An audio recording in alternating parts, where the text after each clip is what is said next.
Standing heat. Ayan. Standing heat ang ating gilt. And 8 months old noong March 2. So ngayon ay March 10 na.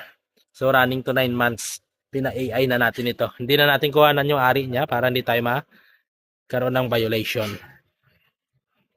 Ay, tama na. Tapos na AI. Tapos na. Bagsak na tayo nga. Bagsak na.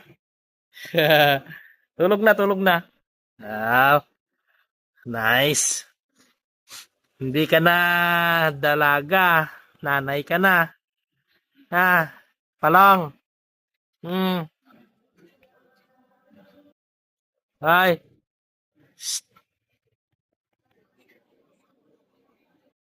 Libog niya ban?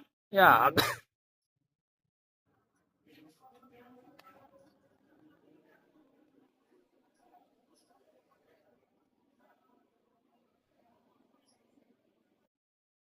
Tayong tayo. Tinga.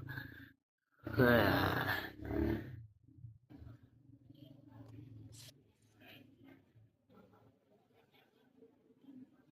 Sige na, higa na.